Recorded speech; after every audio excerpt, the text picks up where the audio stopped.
Bismillahirrahmanirrahim. Welcome back to second year class chemistry class. In previous lecture we have studied about the Iopec nomenclature of the coordination complexes. Now we are going to study about the coordination number, that what is the coordination number and what are its geometrical shape. So first we have to study about the geometrical shape or the shape of the coordination complexes. So the shape of complex ions, these are mainly depend on the coordination compounds have a definite geometrical shape. अगर हम इसका geometrical shape देख लें, जितने भी आपके पास complex ions है या कोऑर्डिनेशन कंपाउंड्स जो है, तो इनका आपके पास एक स्पेसिफिक ज्योमेट्रिकल शेप होता है। और इसके स्पेसिफिक ज्योमेट्रिकल शेप होने की वजह क्या है आपके पास, क्योंकि इसमें मेनली आपके पास क्या होता है, the bond form between central metal atom and ligands are directional. इसमें जो सेंट्रल मेटल एटम होता है और जो आपके पास लिगेंड्स होते हैं, तो उनके दरमियान जो बॉन्ड फॉर्मेशन होती है तो आपके पास डायरेक्शनल होती है। सिंपल आप लोगों को पता है कि जब आपके पास लिगेंड्स होते हैं तो कोऑर्डिनेट कोवेलेंट बॉन्ड में मोस्टली आपके पास जितने भी कोऑर्डिनेशन कॉम्प्लेक्सेस बन रहे हैं तो these are formed due to the coordination covalent bond या कोऑर्डिनेट कोवेलेंट बॉन्ड। और कोऑर्डिनेट कोवेलेंट बॉन्ड में आपको पता है कि आपके पास ये बॉन्डिंग जो है तो उसकी तरफ डायरेक्शनल होते हैं जो आपके पास acceptor of the electronic pairs हो। जिस तरह अगर आपके पास ये देखा जाए, लेट्स सपोज हमारे पास जो तो कॉपर है, इस कॉपर के साथ जो तो इस तरह से ये वाटर इसके साथ बॉन्डेड है, यहाँ पे जो तो आपके पास NH3 यहाँ पे पास बॉन्डेड है और यहाँ पे दूसरा NH3 आपके पास ये तरह से बॉन्डेड है। तो इसमें ये एरो हेड हम जो है तो उसकी तरफ पॉइंटेड करते हैं जो आपके पास सेंट्रल मेटल एटम हो। तो जितने भी लिगेंड्स इसके साथ आपके पास अटैच हो, whether they are neutral, positive और negative ligands, these are directional towards the central metal atom। यहाँ के पास जो सेंट्रल मेटल एटम की तरफ जो ये पॉइंटेड होते हैं और उसमें हम ये कोऑर्डिनेट कोवेलेंट बॉन्ड जो तो आपके पास बनता है और उसमें आपके पास कोऑर्डिनेशन कॉम्प्लेक्सेस जो तो आपके पास बनते हैं। नेक्स्ट जो तो फिर इसमें अगर हम देख लें तो जितने भी लिगेंड्स हैं तो ligands are arrange around central metal atom. जितने भी लिगेंड्स हैं तो ये आपके पास सेंट्रल मेटल एटम के अराउंड जो तो आपके पास ये बॉन्डेड होते हैं। सेंट्रल मेटल एटम के अगर आपके पास ट्रांजिशन मेटल एटम हो, जिस तरह आपके पास आयरन है, कोबाल्ट है, प्लाटिनियम है, कॉपर है आपके पास, इसके अलावा क्रोमियम, मैंगनीज, बहुत सारे आपके पास सेंट्रल मेटल एटम हैं। अगर हम इसमें देख लें तो सारे लिगेंड्स जो तो आपके पास इसके सराउंडिंग में आपके पास जो तो ये बॉन्डेड होते हैं। नेक्स्ट फिर इसमें ये आ जाता है कि इसकी जो ज्योमेट्री होती है तो these are mainly depend on coordination number and its hybridization by central metal atom. कि सेंट्रल मेटल एटम का आपके पास कोऑर्डिनेशन नंबर क्या है, तो कोऑर्डिनेशन नंबर आपके पास जो भी हो तो उसके मुताबिक हम उसकी ज्योमेट्री जो होती है आपके पास असाइन हो सकती है।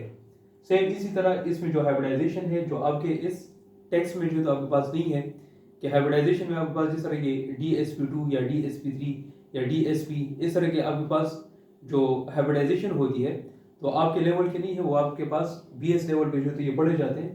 तो यहाँ पे जो कोऑर्डिनेशन नंबर ये सिर्फ एक छोटा सा टच दिए हुए हैं यहाँ पे, तो यह भी हम डिस्कस करेंगे नेक्स्ट में। तो यहाँ पे इसकी जो ज्योमेट्री होती है तो these are mainly depend on coordination number and hybridization of the central metal atom. के सेंट्रल मेटल एटम की आपके पास जो कोऑर्डिनेशन नंबर है तो वो कौन सा है, इसके अलावा जो तो आपके पास इसकी हाइब्रिडाइजेशन ये कौन सी है, तो उस बेस पे जो तो हम इसके लिए ज्योमेट्रिकल शेप वो असाइन करते हैं। अभी हम इसमें अगर देख लें कुछ कॉम्प्लेक्सेस इस तरह है आपके पास, जैसे आपके पास कॉम्प्लेक्स विद कोऑर्डिनेशन नंबर 6। अगर कोई कॉम्प्लेक्स है आपके पास जिसका कोऑर्डिनेशन नंबर आपके पास 6 हो तो इसके आपके पास दो एक तरह की ज्योमेट्री जो है ये पॉसिबल है, ऑक्टाहेड्रल ज्योमेट्री। और ऑक्टा जो है तो आप लोग किसे कहते हैं, 8 को, और हेड्रल जो है तो आपके पास ये कॉर्नर्स या साइड्स ये जो तो इसे कहा जाता है। तो मतलब हैविंग 8 कॉर्नर्स और 8 sides, so these are considered as octahedral geometry. तो जिस कॉम्प्लेक्सेस का कोऑर्डिनेशन नंबर अगर आपके पास 6 हो according to central metal atom, so its geometry is octahedral geometry। अगर कोई कोऑर्डिनेशन कॉम्प्लेक्सेस हो जिसका कोऑर्डिनेशन नंबर आपके पास 4 हो तो इसकी जो ज्योमेट्री होती है आपके पास, तो या तो वो आपके पास टेट्राहेड्रल होगी या आपके पास स्क्वायर प्लेनर होगी।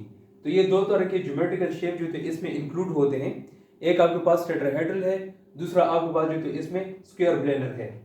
ये दोनों जो ज्योमेट्रीज हैं आपके पास, ये जो कोऑर्डिनेशन नंबर 6 और कोऑर्डिनेशन नंबर 4, तो ये दोनों शेप्स और कोऑर्डिनेशन नंबर ये बहुत ज्यादा आपके पास जो तो कॉमन है। मोस्टली जितने भी कॉम्प्लेक्सेस हैं तो उन सारे कॉम्प्लेक्सेस में अगर हम इनका ज्योमेट्रिकल शेप स्टडी कर लें या इनके जो कोऑर्डिनेशन नंबर होते हैं तो मेनली आपके पास जो तो इसी 2 नंबर की ज्योमेट्रीज आपको मिलेंगी, कोऑर्डिनेशन नंबर जिसका 6 होगा या कोऑर्डिनेशन नंबर जिसका 4 होगा।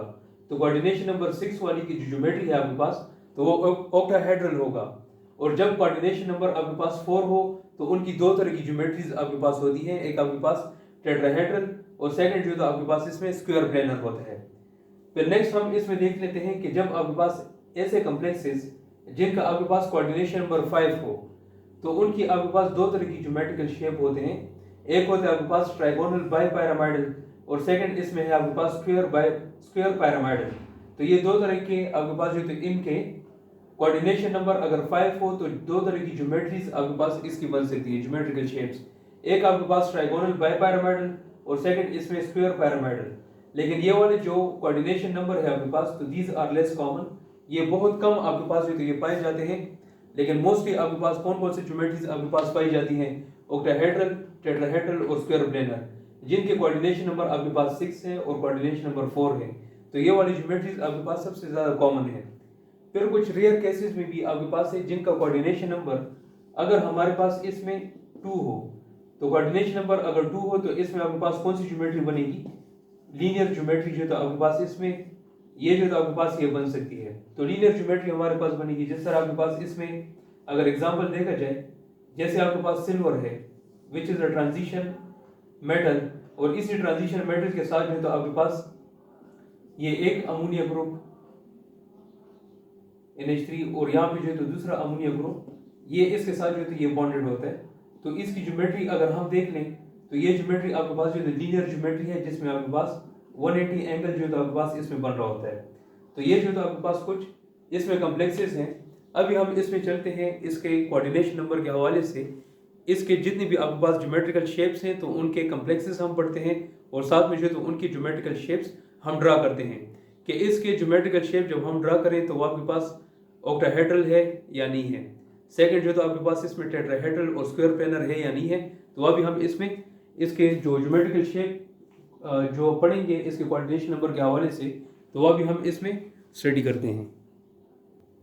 अच्छा, अभी हम इसमें पढ़ते हैं 6 कोऑर्डिनेटेड कॉम्प्लेक्स आयंस के 6 कोऑर्डिनेटेड कॉम्प्लेक्स आयंस जो था आपके पास अगर कोऑर्डिनेशन नंबर 6 हो तो जिस तरह हमने पढ़ लिया है कि इसकी ज्योमेट्री आपके पास कौन सी होगी, ऑक्टाहेड्रल ज्योमेट्री। तो अभी हम उसमें ये स्टडी करते हैं कि जब आपके पास 6 कोऑर्डिनेटेड कॉम्प्लेक्स आयंस होंगे तो उनकी ज्योमेट्रिकल शेप आपके पास किस तरह से बन सकेगी। सबसे पहले तो आपके पास इसका जो सेंट्रल मेटल आयन है आपके पास central metal ion, these forming 6 coordinate covalent bond, इसमें आपके पास 6 कोऑर्डिनेट कोवेलेंट बॉन्ड, जिस तरह अगर आप ये कंसीडर कर लो तो इसमें 6 कोऑर्डिनेट कोवेलेंट बॉन्ड्स जो तो आपके पास ये बने होंगे, या सिंपल वर्ड्स में आप लोग ये कह सकते हैं कि the central metal atom is attached to 6 ligands, कि सेंट्रल मेटल एटम जो है तो ये आपके पास 6 लिगेंड्स के साथ ये अटैच होंगे। तो उससे आपके पास क्या बनेगा कि मतलब इसका जो सेंट्रल मेटल एटम है तो इसकी जो कोऑर्डिनेशन नंबर है आपके पास तो वो क्या होगा, आपके पास 6 होगा। नेक्स्ट फिर इसमें यह आ जाता है कि इसको ज्योमेट्रिकल शेप जब हम बनाएंगे तो इसकी ज्योमेट्रिकल शेप आपके पास किस तरह से होगा, octahedral geometry shape, octahedral shape आपके पास इसका होगा।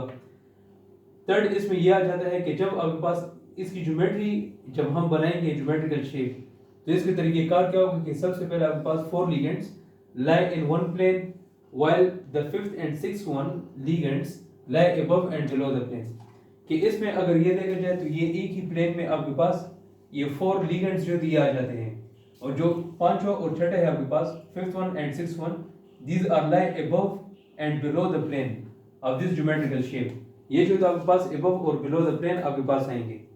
अभी अगर हम इसमें ये कंसिडर कर लें जिस तरह से आपके पास ये आयरन है तो इस आयरन के साथ जो तो ये आपके पास 6 वाटर के मॉलिक्यूल्स जो थे इन्होंने एक कॉम्प्लेक्स जो थे ये बनाए हुए हैं। तो यहाँ पे एक आयरन के साथ H2O होल 6 ये आपके पास जो थे इसका एक कॉम्प्लेक्स बन जाएगा। इसकी ऑक्टाहेड्रल ज्योमेट्री अगर हम देख लें तो सबसे पहले यहाँ पे देख लें आपके पास ये एक प्लेन, ये जो है इसमें सेकंड, ये थर्ड, फोर्थ, ये आपके पास जो तो फिफ्थ, ये 6, 7 और ये 8। तो इसी बेस पे हम कहते हैं कि ऑक्टाहेड्रल, क्योंकि इसके आपके पास ये 8 साइड्स हैं तो इसी बेस पे हम जो तो इसकी ज्योमेट्रिकल शेप का जो नाम देते हैं तो वो ऑक्टाहेड्रल जो तो ये देते हैं। इसमें अगर आप लोग देख लो तो आयरन के ये जो 4 साइड्स हैं आपके पास, तो ये एक ही प्लेन में है आपके पास, और जो आपके पास ये 5th वन और 6th वन, ये एक जो तो आपके पास अबव द प्लेन है और 6th वन आपके पास जो तो ये बिलो द प्लेन है, और इसी बेस पे ही आपके पास जो तो ये एक ज्योमेट्रिकल शेप जो तो ये बन जाता है। और चूंकि इसके 8 साइड्स हैं तो इसी बेस पे हम ये कहते हैं कि इसकी ज्योमेट्रिकल शेप जो होगा तो वो आपके पास ऑक्टाहेड्रल होगा। अब यहाँ पे अगर हम इसका नाम दे दें, जिसमें आपके पास ये आयरन है और 6 वाटर के मॉलिक्यूल्स इसके साथ बॉन्डेड हैं, तो रूल्स क्या था कि सबसे पहले आप लोगों ने कोऑर्डिनेशन कॉम्प्लेक्सेस के स्फीयर के अंदर जो आपके पास न्यूट्रल होगा, पहले अगर सबसे पहले नेगेटिव, न्यूट्रल और पॉजिटिव ये लिगेंड्स अगर आप लोगों के पास पाए जाते हैं तो सबसे पहले आप लोगों ने नेगेटिव लिगेंड इनका नाम देना होता है, फिर आपके पास जो तो न्यूट्रल और फिर पॉजिटिव।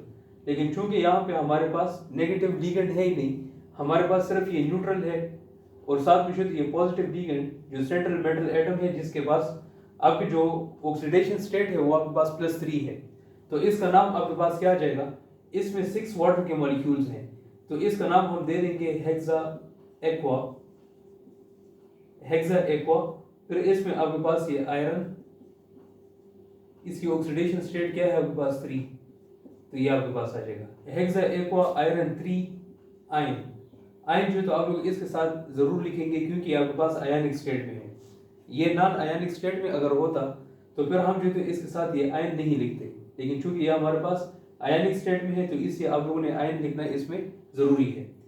नेक्स्ट अगर हम इसमें सेकंड एग्जांपल देख लें, जैसे आपके पास एल्यूमिनियम, इसमें एक सेंट्रल मेटल एटम है, इसी एल्यूमिनियम के साथ आपके पास जो तो ये 6 फ्लोरीन के मॉलिक्यूल्स जो तो आपके पास ये बॉन्डेड हैं, तो ये फ्लोरीन एटम्स अगर हम देख लें तो ये इसमें जो तो आपके पास ये एक प्लेन हुआ, ये जो तो आपके पास इसमें सेकंड, थर्ड, फोर्थ, फिर इसमें आपके पास ये 5, 6, 7 और ये 8, तो इसी बेस पे हम इसकी ज्योमेट्री किस तरह कंसिडर करते हैं, ऑक्टाहेड्रल, क्योंकि इसमें ये 8 साइड्स आपके पास मौजूद हैं।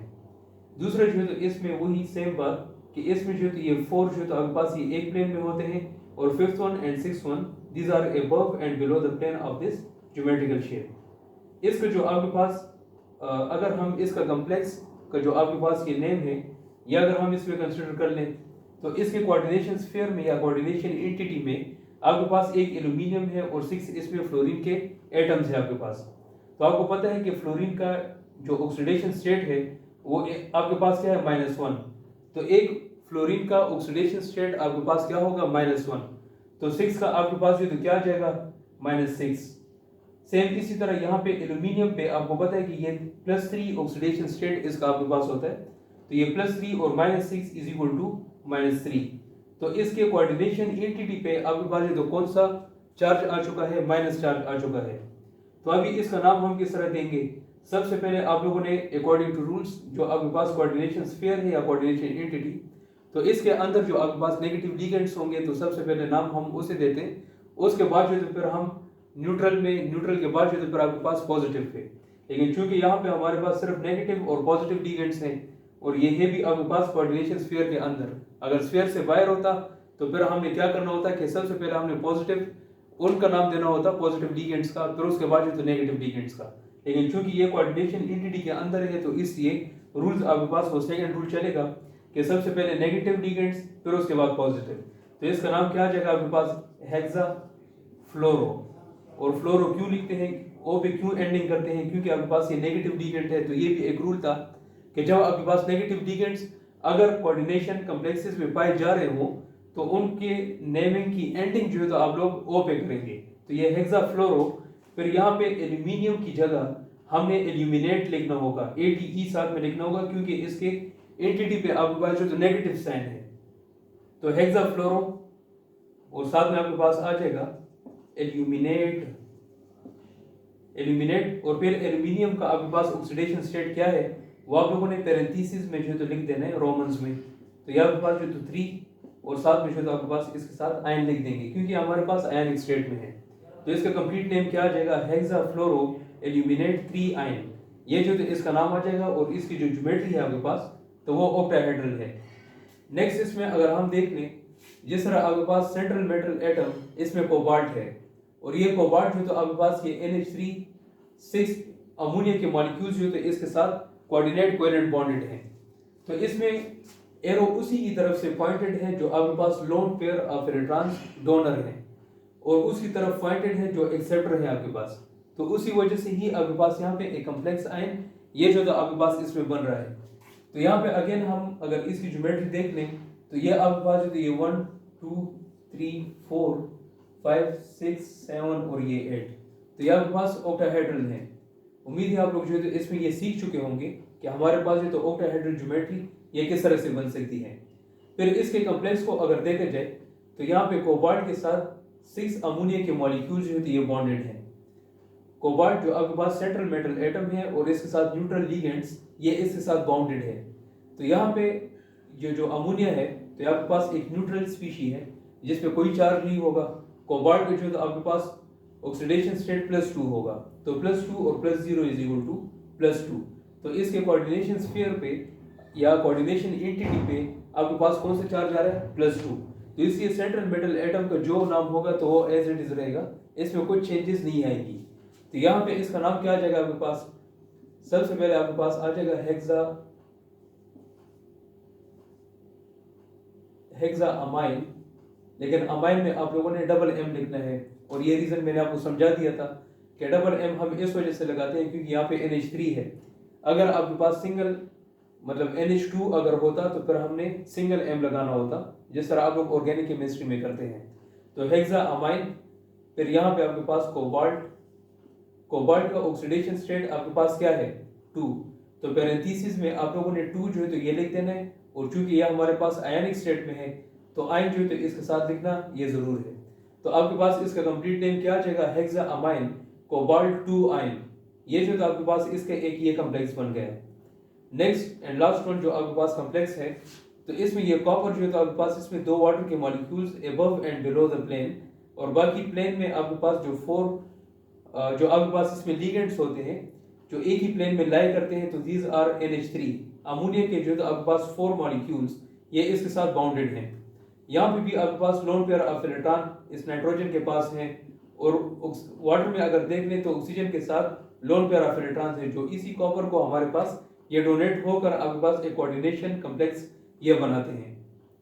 यहाँ पे इसका ज्योमेट्रिकल शेप अगर देखा जाए तो ये आपके पास 1 2 3 ये 4, ये आपके पास 5 6 7 और ये 8। तो ऑक्टाहेड्रल ज्योमेट्री आपके पास इस तरह से आपके पास इसकी बन जाती है। फिर यहाँ पे इसका नाम अगर देखा जाए तो सबसे पहले ये कॉपर के साथ NH3 कितने हैं आपके पास? 4 मॉलिक्यूल्स हैं, तो NH3 होल 4। फिर H2O इसमें कितने हैं? 2 हैं, तो H2O होल 2 जो है तो आपके पास यहाँ पे आ जाएगा, तो CuNH3 होल 4 H2O होल 2। फिर ये वाटर को अगर देखा जाए तो ये भी आपके पास न्यूट्रल है, अमोनिया भी आपके पास न्यूट्रल है, और कॉपर का ऑक्सीडेशन स्टेट आपके पास +2 है, तो +2 +0 इज इक्वल टू +2। इसके कोऑर्डिनेशन एंटिटी पे आपके पास जो कौन सा चार्ज आएगा? +2 आएगा। अभी इसका नाम हम किस तरह देंगे? ये भी न्यूट्रल स्पीशी है और ये भी न्यूट्रल लिगेंड्स हैं, दोनों आपके पास न्यूट्रल्स हैं। फिर आप लोगों ने इसमें अल्फाबेटिक ऑर्डर पे जो तो चलना होगा। तो अगर हम यहाँ पे देख लें तो ये एको है और ये आपके पास जो तो अमोनिया है, तो M जो है तो अल्फाबेटिकली आपके पास पहले आता है, भले ही आपके पास जो तो ये नंबर वाइज जो तो ये फिर सेकंड नंबर पे है, लेकिन अल्फाबेटिकली आपके पास M पहले आता है और Q बाद में आता है।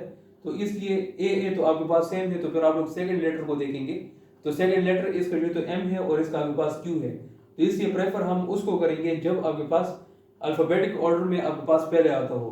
तो इसका नाम क्या आ जाएगा आपके पास? Tetra amine.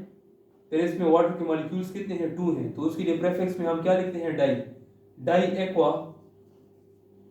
आपके पास सेंट्रल मेटल एटम कौन सा है? कॉपर, और चूंकि आपके पास ये पॉजिटिव एंटिटी है तो इसलिए हमने एज इट इज इसका नाम लिखना होगा कॉपर, और इसका कोऑर्डिनेशन जो ऑक्सीडेशन स्टेट है वो आपके पास क्या है? +2 है। तो पैरेंथेसिस में इसका नंबर क्या आ जाएगा? रोमन्स में 2। ठीक है, तो आपके पास इसका नाम क्या बन जाएगा? Tetra ammine di aqua copper 2 ion, चूंकि यह हमारे पास आयनिक स्टेट में है। तो ये इसका एक कंप्लीट नाम आपके पास आ जाता है tetra ammine di aqua copper 2 ion. तो इसमें आप लोगों ने देख लिया कि जब आपके पास कोऑर्डिनेशन नंबर 6 होगा तो उसकी आपके पास ज्योमेट्रिकल शेप आपके पास किस तरह होगी, ऑक्टाहेड्रल। और ऑक्टाहेड्रल हम किस बेस पे कहते हैं, क्योंकि इसके साथ अगर हम इसके साइड्स देख लें तो आपके पास 8 साइड्स है, तो इसमें आपके पास पाए जाते हैं, तो इसी बेस पे हम इसको ऑक्टाहेड्रल ज्योमेट्री का नाम देते हैं। फिर इसका कोऑर्डिनेशन नंबर 6 अगर हम दे रहे हैं तो ये इसी बेस पे, क्योंकि इसके साथ बाउंडेड जो लीगेंड्स हैं तो वो आपके पास कितने हैं, इसमें 6 हैं, तो इसी बेस पे जो है तो हम इसका कोऑर्डिनेशन नंबर 6 दे रहे हैं। अभी हम इसमें कोऑर्डिनेशन नंबर 4 या भी हम पढ़ते हैं कि कोऑर्डिनेशन नंबर 4 हम जो है तो किस बेस पे इसे दे सकते हैं, और इसमें आपके पास ज्योमेट्रिकल शेप्स जो है तो ये कौन कौन से बन सकते हैं।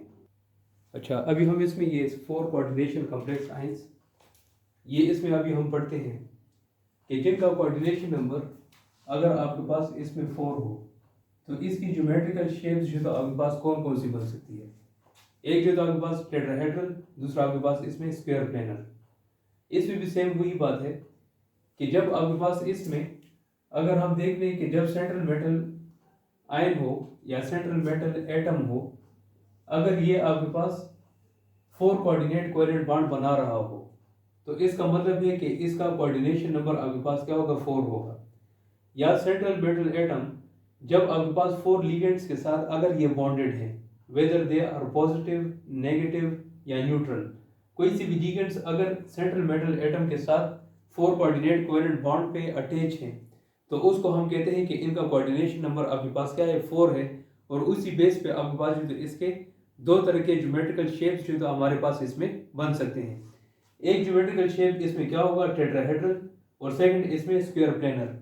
टेट्राहेड्रल और स्क्वायर प्लेनर ये दोनों ज्योमेट्रिकल शेप में आपके पास जिनका कोऑर्डिनेशन नंबर अगर आपके पास इसमें 4 है तो इन ये 2 ज्योमेट्रीज आपके पास इसमें पाई जाती हैं, 2 ज्योमेट्रिकल शेप्स इसमें पाए जाते हैं। इसमें ये एग्जांपल्स अगर हम कंसिडर कर लें, जब आपके पास इसमें टेट्राहेड्रल आयंस होंगे, टेट्राहेड्रल आयंस जो टेट्राहेड्रल ज्योमेट्री बनाते हैं तो वो कौन कौन से आपके पास सेंट्रल मेटल आयंस है आपके पास।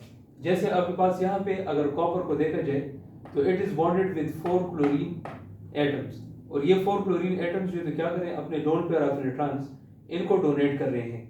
फिर यहाँ पे अगर देखा जाए तो आपके पास ये डॉट और विच फार्मूला है आपके पास।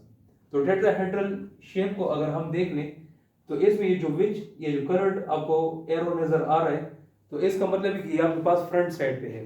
सेम इस तरह की ज्योमेट्री आपके पास इसमें आ जाती है कि मतलब ये जो फिंगर है मेरी, जो आपके पास इंडेक्स फिंगर है, तो यहाँ पे आपके पास अगर देखा जाए तो ये बिल्कुल फ्रंट पे आपके पास आ जाता है। लेकिन चूंकि ये बोर्ड पे हमारे पास ये 2 डायमेंशनल में है तो इसलिए हम इसमें ये 3D शेप इस पे ड्रा नहीं कर सकते, तो इसी यहाँ पे इसको शो करने के लिए ये इस तरह से विच फार्मूले पे हम इसमें शो कर लेते हैं कि इसमें ये क्लोरीन मॉलिक्यूल ये इस तरह से आपके पास जो फ्रंट साइड पे है, और बाकी 2 क्लोरीन के मॉलिक्यूल जो हमने डॉट पे शो किए हुए हैं डॉट एरो से, तो इसका मतलब है कि ये दोनों क्लोरीन आपके पास जो ये बैक पे है, मतलब बिहाइंड द बोर्ड आपके पास जो तो इस तरह से पाए जाते हैं, ठीक है। और एक क्लोरीन जो तो आपके पास इस तरह से ये बॉन्डेड होता है। तो यहाँ पे अगर हम देख लें तो इसका टेट्राहेड्रल ज्योमेट्री आपके पास जो तो इसमें पाई जाती है, ये 1 2, ये आपके पास इसमें 3, ये आपके पास जो तो इसमें ये 3 और ये 4, तो ये टेट्राहेड्रल ज्योमेट्री जो तो आपके पास इसमें ये पाई जाती है। फिर यहाँ पे अगर हम इसमें इसका जो आपके पास ये कॉम्प्लेक्स आयंस हैं अगर हम ये कंसिडर कर लें तो इसमें ये 1 कॉपर और 4 क्लोरीन के एटम्स, इसके साथ जो ये 4 chlorine ligands are bonded with central metal atom which is copper. इसका नाम आपके पास किस तरह से आ जाएगा, सिंपल, सबसे पहले आप लोगों ने यहाँ पे क्या करना है, इसका ऑक्सीडेशन स्टेट जो तो ये आप लोगों ने लिख लेना है। तो क्लोरीन का ऑक्सीडेशन स्टेट आपके पास क्या है, -1। एक क्लोरीन लिगेंड का आपके पास -1 होता है। यहाँ पे आपके पास 4 क्लोरीन के एटम्स हैं, तो इससे यहाँ पे कौन सा चार्ज आएगा आपके पास, -4। फिर यहाँ पे जो कॉपर के साथ ये बॉन्डेड है तो इस पे आपके पास +2 ऑक्सीडेशन स्टेट इसकी होती है, तो ये +2 और -4 इज इक्वल टू -2, तो इस पे आपके पास जो तो ये माइनस चार्ज है तो इस पे आ जाएगा। अभी इसका नाम जब हम देते हैं तो आपके पास इसमें रूल्स क्या है, आपके पास अगर कोऑर्डिनेशन स्फीयर पे हो तो सबसे पहले नेगेटिव लिगेंड्स के नाम हम देंगे। तो नेगेटिव लिगेंड यहाँ पे आपके पास कितने हैं, 4 हैं, तो 4 के लिए हम क्या प्रीफिक्स यूज करते हैं, टेट्रा। तो यहाँ पे पास टेट्रा और क्लोरीन, चूंकि यहाँ पे पास नेगेटिव लिगेंड है तो इसलिए आप लोगों ने एंडिंग इसकी किस तरह करनी है, ओ पे करनी है। तो ये टेट्रा क्लोरो और फिर ये आपके पास क्यूपरेट हो जाएगा, कॉपर नहीं होगा। कॉपर क्यों नहीं होगा? क्योंकि यहाँ पे आपके पास इसके कोऑर्डिनेशन एंटिटी पे नेगेटिव साइन है, और जब नेगेटिव साइन होगा तो इसलिए आप लोगों ने इस पे ATE पे आप लोगों ने इसे खत्म करना है। तो टेट्राक्लोरो क्यूपरेट, और फिर इसका ऑक्सीडेशन स्टेट क्या है? 2 है। तो पैरेंथेसिस में रोमन्स में आप लोगों ने 2 पुट कर देना है, और साथ में ये आयनिक स्टेट में है तो आयन जो है तो आप लोगों ने इसके साथ प्लेस कर देना है। तो टेट्राक्लोरोक्यूपरेट 2 आयन, ये इसका कंप्लीट नेम जो है तो आपके पास आ जाएगा। और इसकी जो ज्योमेट्री है आपके पास, तो वो टेट्राहेड्रल ज्योमेट्री है। सेम इसी तरह अगर हम ये दूसरा कंसिडर कर लें जिसमें आपके पास ये कोबाल्ट है, and this cobalt is bonded with 4 chlorine atoms, और यही क्लोरीन एटम्स जो तो अगेन इसको लोन पेयर ऑफ इलेक्ट्रॉन्स ये इनको डोनेट कर रहे हैं। तो इसमें अगर देखा जाए तो यहाँ पे भी आपके पास जो ये विच और डॉट फॉर्मूले पे जो तो इसको शो किया हुआ है। जो विच है जो आपके पास ये शेडेड है तो ये आपके पास फ्रंट साइड पे होगा, और डॉटेड जो है तो आपके पास ये बैक साइड पे। तो इसकी ज्योमेट्री भी अगर हम देख लें तो ये 1 2 3 और ये आपके पास 4। तो इसका जो ज्योमेट्रिकल शेप होगा तो टेट्रा जो होता है आपके पास, तो ये 4 के लिए कंसिडर किया जाता है कि ये टेट्राहेड्रल है, कि मतलब इसके 4 साइड्स हैं या 4 कॉर्नर्स हैं। फिर यहाँ पे अगर हम देख लें तो यहाँ पे इसके कोऑर्डिनेशन स्फीयर पे कोबाल्ट के साथ जो ये 4 क्लोरीन के एटम्स ये इसके साथ बॉन्डेड हैं। अच्छा, आप लोग के जहन में ये क्वेश्चन भी शायद आ रहा होगा कि इससे पहले जो हमने फ्लोरीन वाले कॉम्प्लेक्सेस पढ़े थे, तो फ्लोरीन जो है तो वहाँ पे 6 अटैच थे, जबकि यहाँ पे क्लोरीन जो है तो सिर्फ 4 अटैच हैं। दोनों आपके पास हेलोजन के मेंबर्स हैं। फ्लोरीन पे आपके पास हेलोजन फैमिली में आते हैं और क्लोरीन भी। तो यहाँ पे हमने 6 क्यों नहीं लिखे हुए? ये इस वजह से क्योंकि क्लोरीन का एटॉमिक साइज जो तो आपके पास फ्लोरीन के कंपैरिजन में आपके पास जो तो इनका साइज जो तो वो ज्यादा होता है। तो जब साइज ज्यादा होगा तो इसमें ये सबसे ज्यादा स्पेस जो तो ये ऑक्युपाई करेगा, तो इसलिए यहाँ पे जो तो ये स्टेरिक हेंड्रेस भी आपके पास होती है। तो इस वजह से हमारे पास जो तो ये 6 मॉलिक्यूल्स 6 एटम्स को जो तो ये बेयर नहीं कर सकता, टॉलरेट नहीं कर सकता। तो इसलिए यहाँ पे आपके पास सिर्फ 4 एटम्स जो तो आपके पास ये बॉन्डेड होंगे। सेम यहाँ पे भी आपके पास ये कोबाल्ट के साथ 6 क्लोरीन 4 क्लोरीन के मॉलिक्यूल्स जो ये इसमें बॉन्डेड होते हैं, क्योंकि आपके पास ये क्लोरीन एटम का जो साइज होता है आपके पास एटॉमिक साइज तो ये ज्यादा होता है। तो इस वजह से इसके साथ सिर्फ 4 क्लोरीन के एटम्स जो आपके पास ये बॉन्डेड होंगे। अब यहाँ पे अगर हम इसका कोऑर्डिनेशन स्फीयर अगर देख लें तो इसमें एक क्लोरीन पे आपके पास -1 ऑक्सीडेशन स्टेट होता है, तो 4 का आपके पास क्या आ जाएगा? -4। फिर यहाँ पे कोबाल्ट का आपके पास क्या होगा? +2। तो +2 और -4 इज इक्वल टू -2। तो इसके कोऑर्डिनेशन एंटिटी पे आपके पास कौन सा साइन आ चुका है? Minus sign. अभी इसका नाम हम किस तरह देंगे? अकॉर्डिंग टू रूल सबसे पहले आप लोगों ने नेगेटिव लिगेंड्स का नाम देना होगा, फिर उसके बाद जो सेंट्रल मेटल एटम का।